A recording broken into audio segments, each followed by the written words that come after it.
Why are we not allowing ourselves to keep part of our identity when we are expressing in another language? I have an advanced level in French, but I can be very hard on myself when I make a mistake, when I, mix up gender, when I, whatever.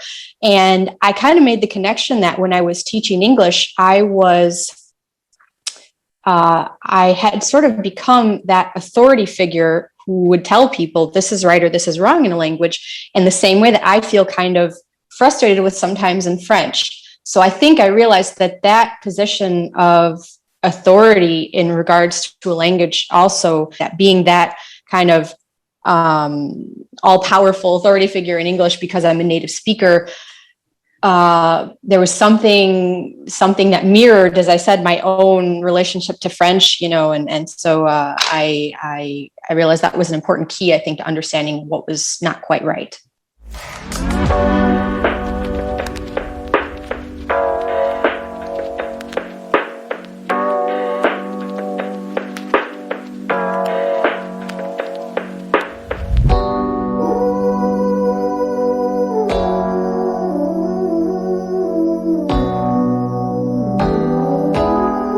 Hello, everyone, and welcome to this series of interviews that we are having with very interesting people about languages and other topics.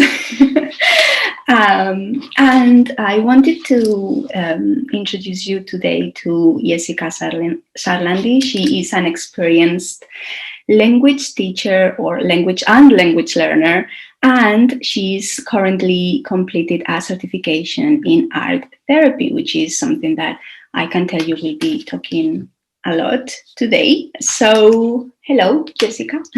Hi.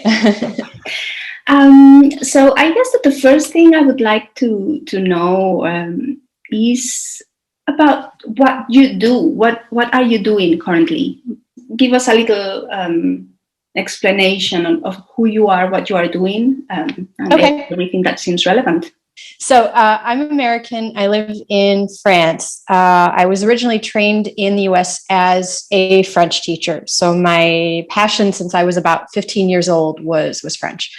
So I went to school for French. I taught French in the US, and then I came and moved to France in 2011 and started working as an English teacher. So I kind of switched my knowledge of language teaching from French to English, which incidentally wasn't that difficult. I was surprised how many commonalities there were between, and basically I found that teaching a language is in essence kind of a similar thing regardless of the language itself.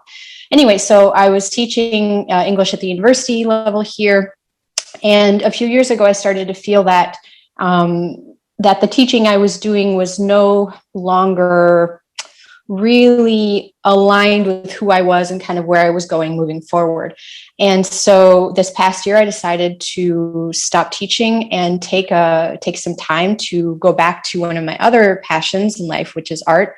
And this year, I've been doing a certification in art therapy and sort of, I would say, regrouping and figuring out what I'd like to do next with the art therapy. And I've had some questioning of if there would be a way to kind of tie that back into language, because I think one of the reasons I felt a little disconnected from myself in the teaching I was doing was that I had, in teaching English, I had sort of maybe floated away from my original true passion for French.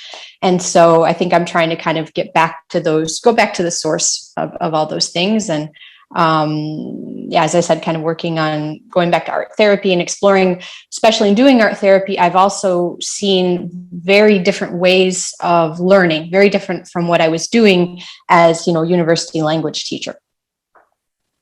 Yeah, and tell me more about what was off. You said you were teaching English and you realized that something was not working and was not aligned. So tell me more about that. What was missing?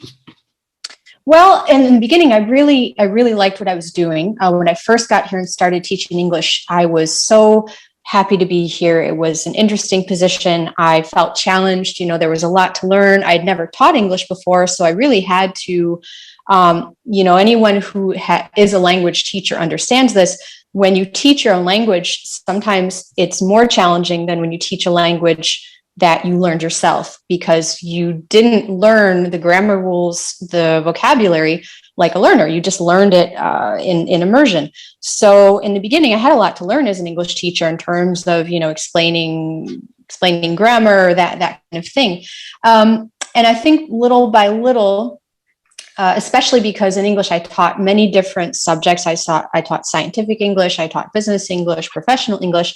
And those are all subjects that I'm happy to have had the experience working with, but they're really not subjects I'm personally interested in. So I think after a while, the combination of kind of, as I said, getting away from my interest in French, and I think more and more I felt like I was agreeing to teach things because there was a need for it, but not because I was truly invested in it. And I realized over time too, that English as a subject is not, I became very skilled in doing it, but I realized it wasn't what I'm really passionate about. So that was one thing. And more recently, I think I've also linked the fact that I'm an expat here and I speak French, and most of my daily life is in French. I've realized that even though I have an advanced level in French, but I can be very hard on myself when I make a mistake, when I, mix up gender, when I, whatever. And I kind of made the connection that when I was teaching English, I had sort of become that authority figure who would tell people this is right or this is wrong in a language, in the same way that I feel kind of frustrated with sometimes in French. So I think I realized that position of authority in regards to a language also, this is in retrospect, I didn't really realize it at the time when I was teaching, but in retrospect, that's something that has become clear to me, that being that kind of all-powerful authority figure in English because I'm a native speaker, there was something that mirrored, as I said, my own relationship to French, and so I realized that was an important key, I think, to understanding what was not quite right. I totally relate to that as a Spanish teacher and being a native Spanish, and my relationship with other languages, English and French and any other language. And tell me, what is your experience as a language learner? Has your, because I know that you, as you mentioned, that you have an advanced level in French, but I know that you are also learning other languages at the moment. Yes. So is the approach or the way you learn languages now, is it different from the way you learned French, or it is similar? Yeah, I think it definitely is. I think I'm actually going through a sort of unlearning process right now, honestly, because I started French in high school. I studied it through university. So, it was a very academic setting, but I loved it. And because I loved it, I was able to go very far with it. And I was really, devoted to doing as much as I could with it, and studying and reading. And I'm seeing now that as an adult, first of all, I don't have the same time to invest in learning a language that I did, when I was a student.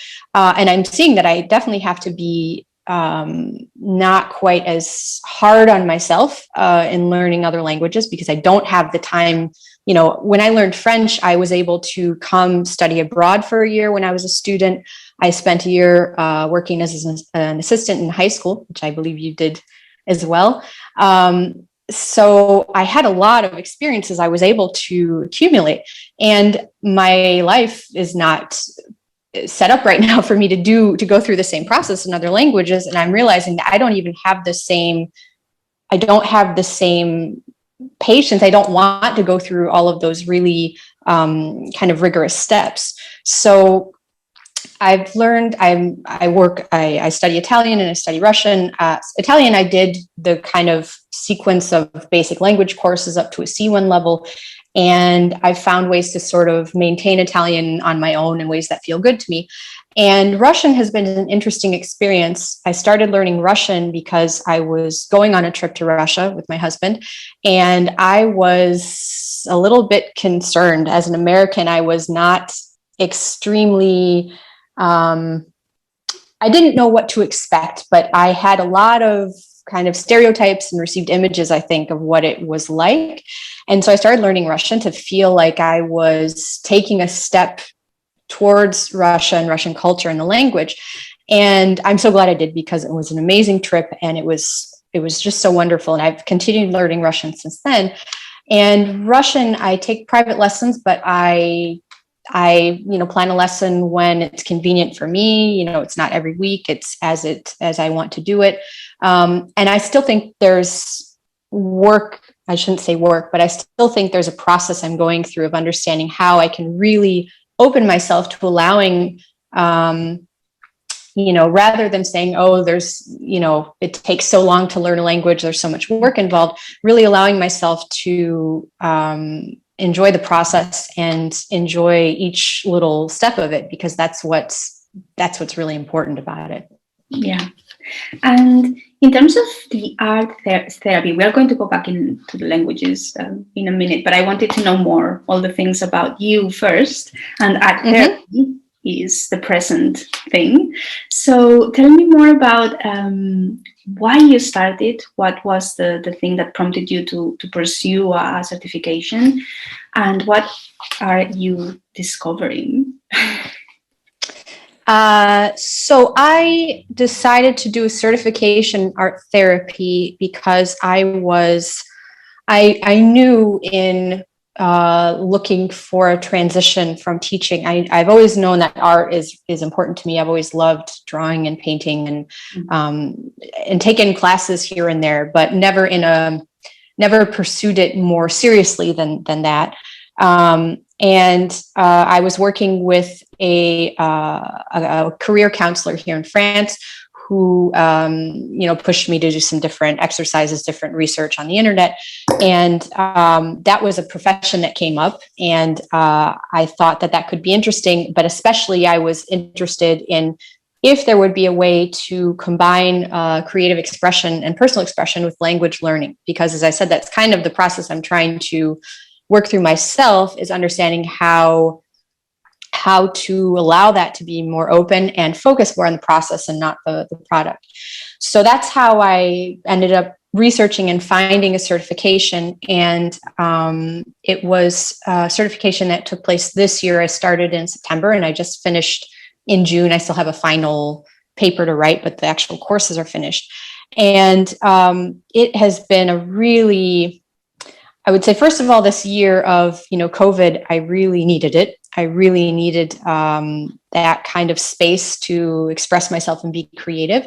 And it was for me a totally different way of looking at art and artistic expression, where the focus was really on process and not product. So the focus was really on making something and seeing what came out as you made it. And what I thought was fascinating was that there would often be things that would come out in the art we were doing, because it was a very hands-on certification where we did a lot of exercises that would come out in our artwork, things that we were not even consciously thinking about as we were doing the art. And it was afterwards and showing it to everyone and discussing it that we realized that there was stuff there. So for me, it's been a very interesting process. And I would say it's a very, very healing thing to do, because it allows you to express things without having to use your mind to figure things you're dealing with. It really things just come out naturally. And you mentioned when you were explaining about the art therapy that it focuses more on the process than on the product. So I do wonder if that's something that is applicable to language learning and teaching. What are your thoughts? I mean, I think so. I hope so. I would say I'm still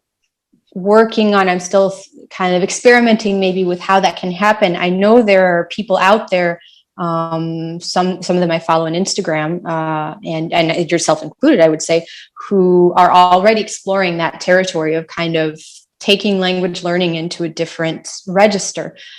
So definitely, I think there is a lot of value to be found in, I honestly think for any kind of learning, this is a valuable tool to go back to the idea of process, not product. Obviously, there are contexts, when we are students, when we're at the university, it's maybe not always possible to always be in that mode, but I do think that it's something we are kind of trained out of. And I think it's a very important, I think it's an important way of looking at life differently and not doing things necessarily for the end product, but trying to focus on how we do them and what happens as we do them. It's not easy because it's a different way of functioning, but I think it's important. Yeah, and I totally agree with you, because I do believe that there is a space for everything, right? So there is a space for focusing on the end product when we are talking about languages and we are going through university, or we are having a work interview, or we are in certain context where the end product is important. But I wonder that if in our daily lives, or in our lives when we just are learners, practicing a language, practicing art, just the focus should always, I believe, be in the process of producing and creating and expressing, right? Yeah, I think so. I mean, and I think another reason why that's important is because it allows more access to creativity. It makes it open to everyone, rather than thinking that art, or I know you do, you're doing poetry therapy, right now? Yeah, I mean, poetry is definitely something that I've always thought is kind of cool, but it feels to me a little bit intellectual, a little bit maybe not as accessible as other things. I'm interested in it, but I would hesitate before sitting down and writing a poem. And it's something I'm kind of doing more now. But I think it's exactly for those reasons that this idea of process can be really beneficial, because I think it opens the creative process to everyone, and not just people who, are comfortable or consider themselves artists or poets or writers, or, in any artistic field. And I think that's what's really, really valuable about it. Yeah, and I love that you said the poetry feels intellectual, because, and I think it's the same with art, and probably I think in our society we have kind of moved disciplines into something that is professional or not professional. And when we are talking about poetry, for example, and you mentioning it is intellectual, I used to believe that as well. It's like, well, you're writing, you're using words coming from the head, but is it really coming from the head? Mm-hmm. And really, it is not. And there is, I think that's the difference, between expressing as understanding expression as something that comes out of you, whatever that is. Could be a poem, could be expressing in a language that you have more or less proficiency in, or expressing in any other art form, just drawing or dancing or singing. That, for some reason, has been devalued in a way, if it is not professionally, properly, acceptably produced according to the figures of authority that we have appointed somehow. And that ties me up with something that you said at the beginning. You were mentioning in the teaching that you were the authority figure, that you were teaching your students, this is the way you need to express in English. And I think that that's quite sad turn that we are taking. We are taking all these skills and things that we do to express, and taking them into this is the box, and when you go out of the box, it's kind of wrong. Yeah, I mean, I think that that definitely mirrors what the space I'm trying to create for myself. I think right now I'm trying to create a space for myself where I see and truly understand that it's okay to just, as you said, not be in the box. And I think, again, we can say that there's a time and a place for everything, but I feel like there isn't much place right now for that idea of creativity and just process for process and being and making art. And it's interesting what you were saying about, yes, the us associating certain art forms with kind of an authority and having to be a certain way and doing them in a certain way, because at essentially those forms are expressive. So it's interesting that we would have, kind of naturally put them in a very restricted way in which you can do them and express them. But I totally agree. I think there's can be so much more and so much more, so much less judgment around all of it.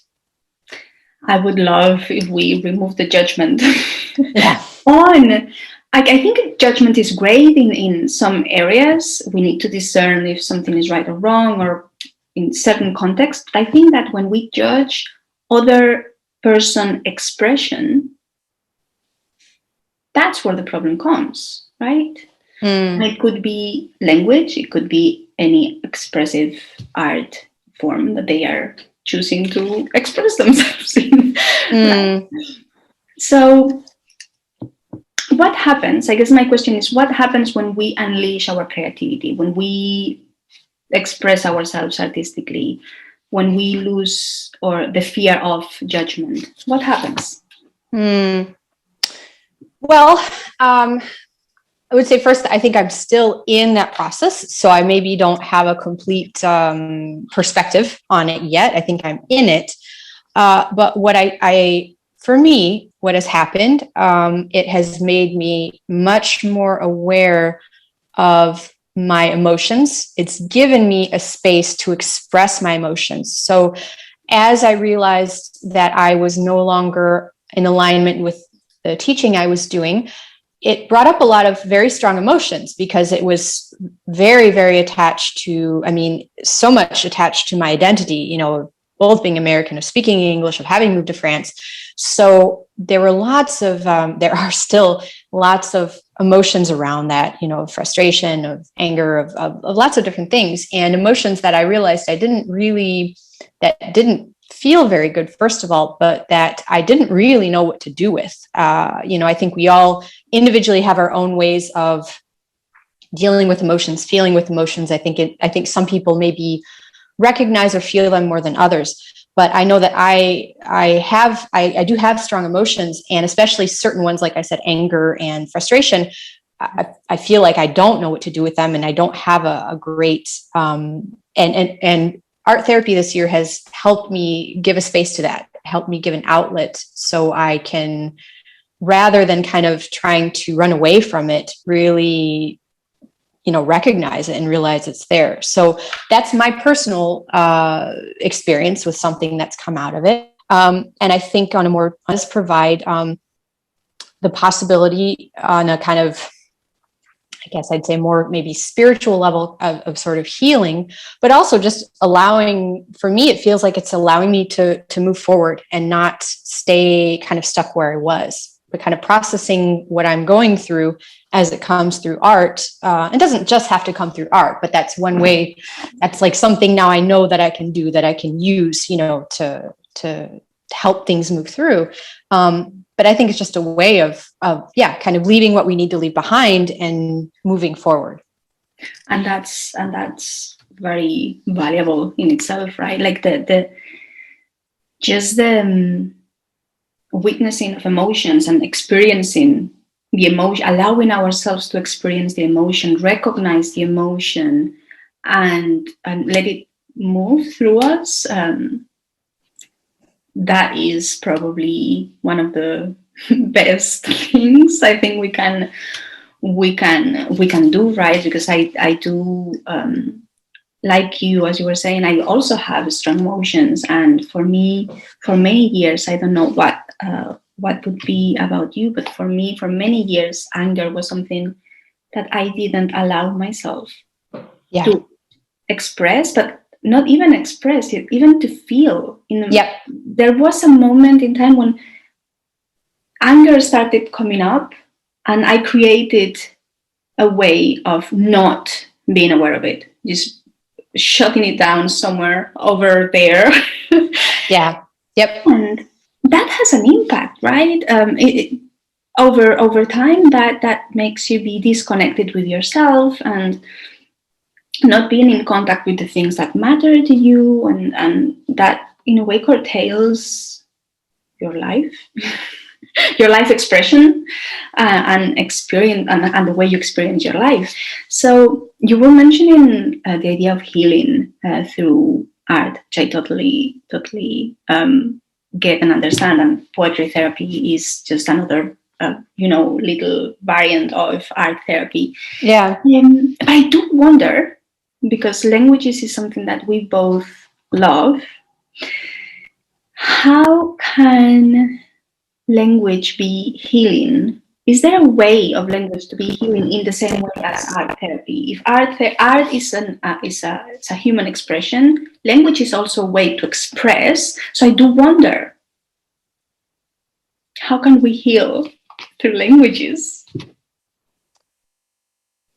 I think this is something, and this is one of the reasons we connected originally. I saw what you were doing and what you were presenting around language and healing. And I feel like I'm personally maybe just starting to explore that question. So I don't have a very developed vision of it yet. What I would say is, like any other things in our lives, for me, language, especially I was talking earlier about my relationship to French. And I've realized in the past year or so, maybe, that my relationship with French, as if it were a person, is sometimes quite frustrating, because it feels like, as I was saying, when I was a teacher, it's the same idea that French is this sort of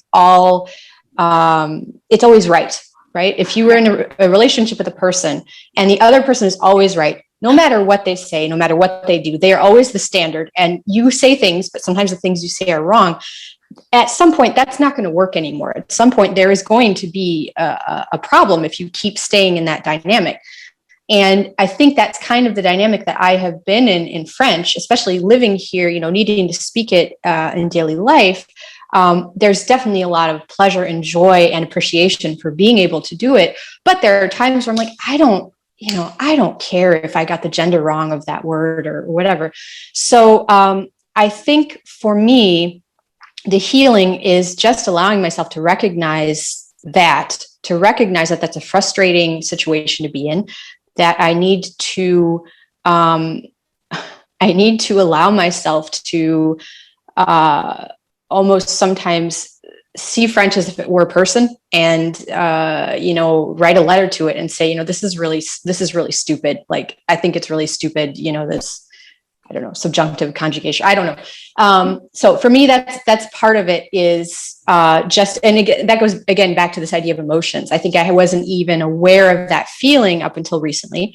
And then I think it also is, things like poetry and writing can have a really big role, because I think it allows us, the idea of us allowing ourselves to be creative and use our own words in whatever language we want. I think that can have a good role too.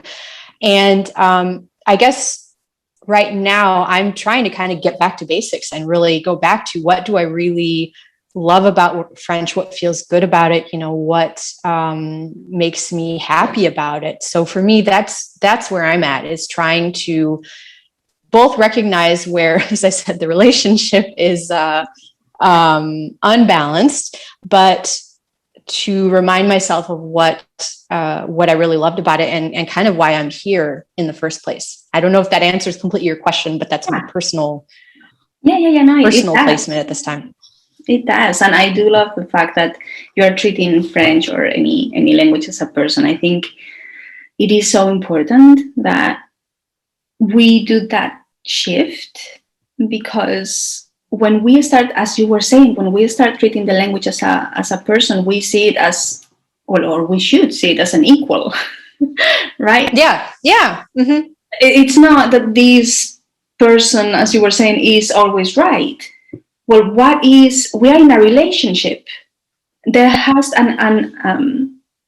I want to say this, it takes two to do tango or to dance tango, or I don't know what Yeah. to Yeah. say. Yeah. Right? So, Yep. so if you are in a relationship with another language, there is some, what's the word I'm looking for? Transmutation or exchange that is happening. So you are taking from them and they should be taken from you.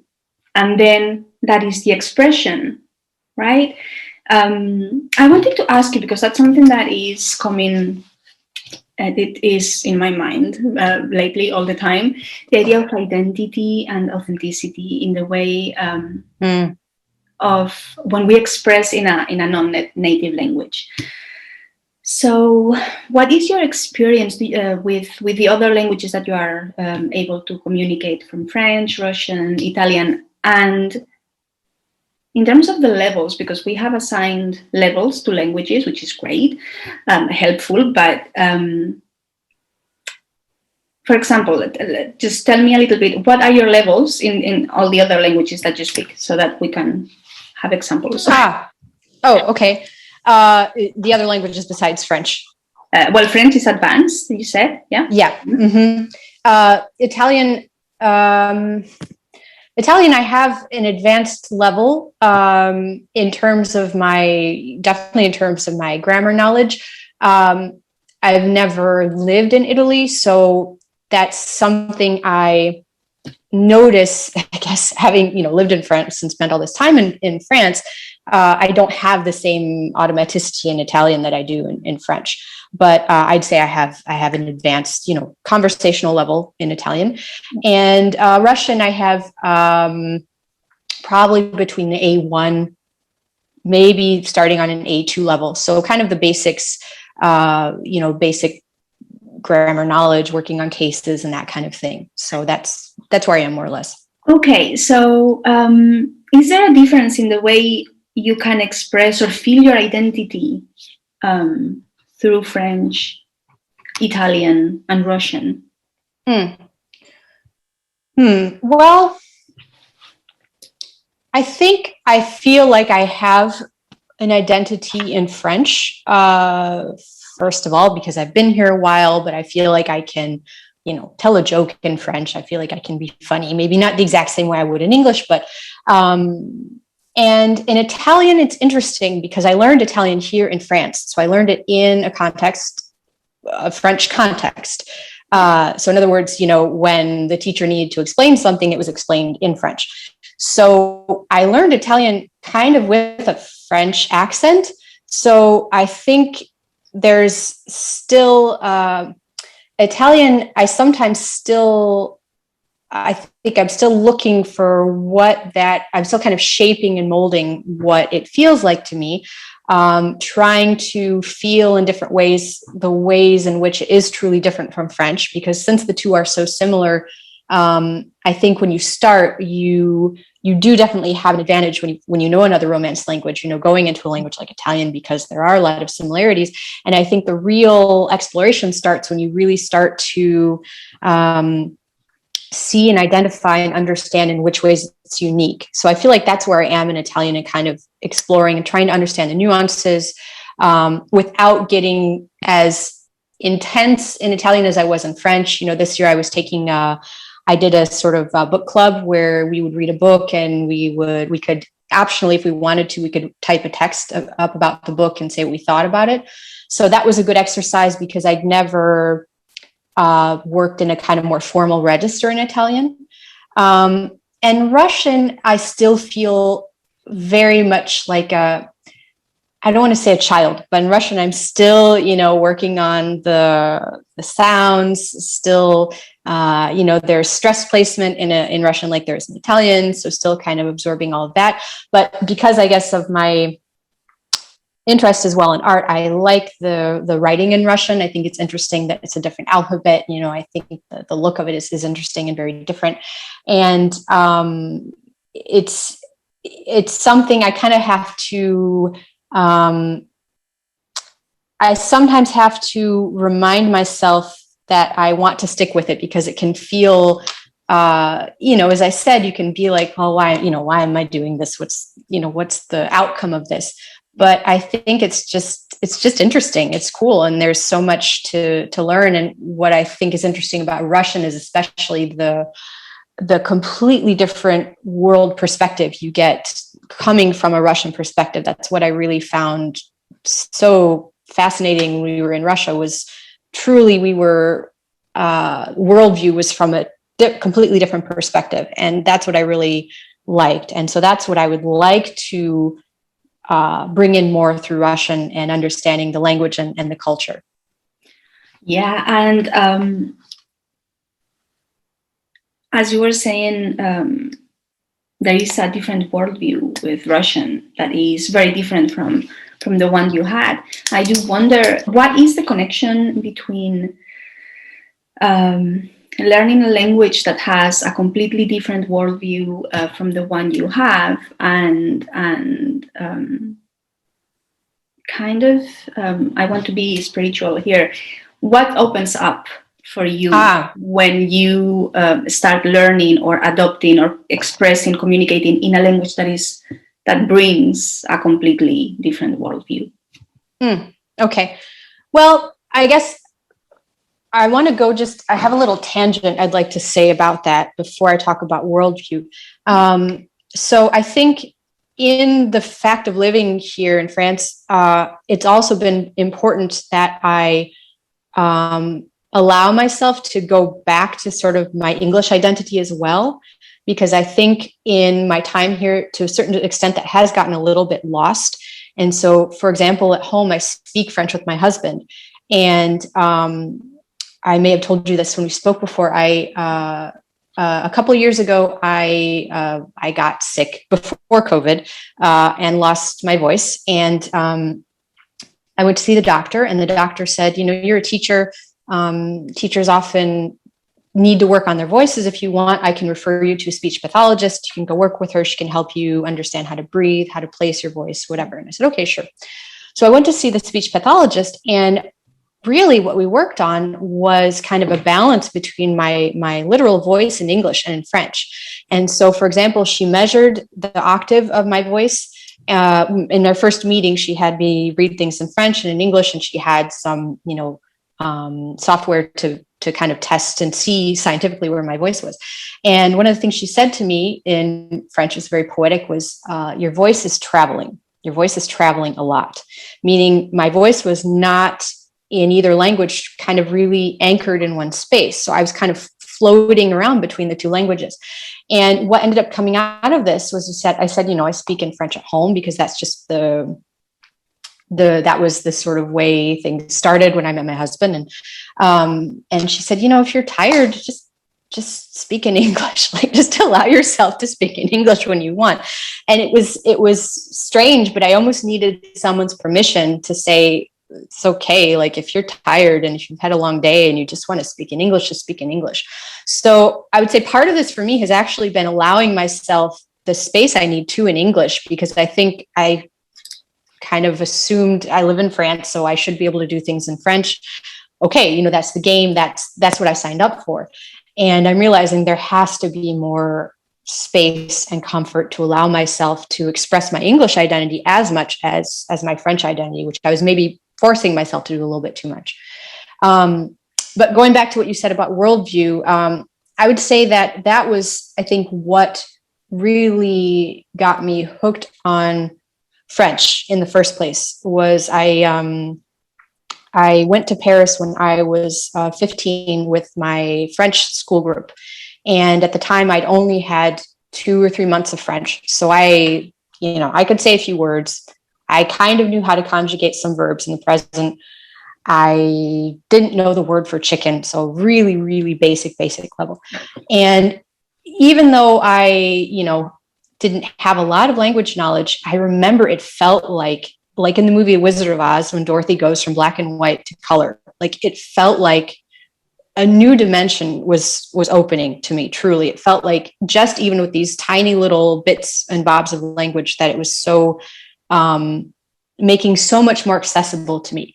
And that's the same. And I feel like that's kind of my motivation with any other language I learn, is I get that same impression that even, even if you don't speak a language fluently, just having some basics can really allow you an access that you don't have otherwise. So that's that was my experience. And I know each time I would try to learn a language, that's why I would invest time in doing it. Love it. And I wanted to, I wanted to bring a question. When you were saying, I absolutely adore the fact that your speech therapist said that give you permission to express in English. I often wonder, as expats, and I believe that there are many of us, it's an increasingly number of migration happening in the different groups. Why are we not allowing ourselves to keep part of our identity when we are expressing in another language? So I was having a conversation with a friend, and she's also an expat, and she was saying that when someone goes to a different country, you show love and respect by learning the language and expressing in that language. It's totally right. I agree with that.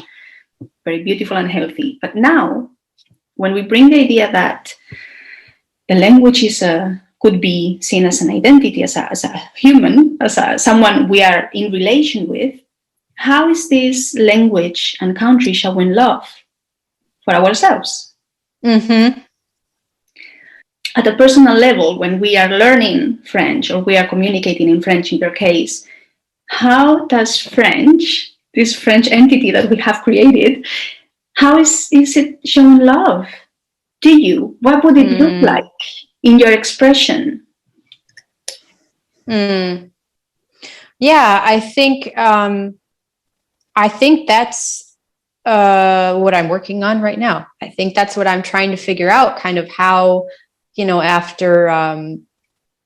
after I said about 10 years here, what does the future look like, but a future that is more comprehensive to who I am and where I'm coming from. And maybe teaching English was a way of doing that, because I was definitely, honoring my native language, and I was getting to talk, often about American culture. So I think in a way that met certain needs, for a time. But, I don't know. I honestly don't know today. I think, as I said, that's like, French and I need to sit down and have a conversation and figure out what the next, 5-10 years are going to look like together, and what we both want out of this relationship. Okay, so we are approaching the end, and I want to ask you, what is in the future for you, work-wise or growing-wise? So what's happening? There's not a whole lot I have right now that is set. So I would say the future, what I hope the future is going to be involving, is going to be more projects related around art and creativity. And I think allowing myself space to integrate language into this when it feels right to me. So I think I need to be careful to not jump right back into a teaching situation necessarily, because I think I could easily go back to my kind of old habits I had in that context. But ideally, that's what the future would look like for me, making more space for creativity and expression, and allowing a process and not so much product. And yet I do love languages and do love sharing what I know about them and what is important to me about them. As I think I've said, it's language is why I'm here, why I am where I am today. And It's brought me so much richness and, multi-dimensions to my life. So I definitely want to be able to share that. I'm just right now kind of exploring what are the ways I can do that really feel like they're aligned with where I am now and not where I was before.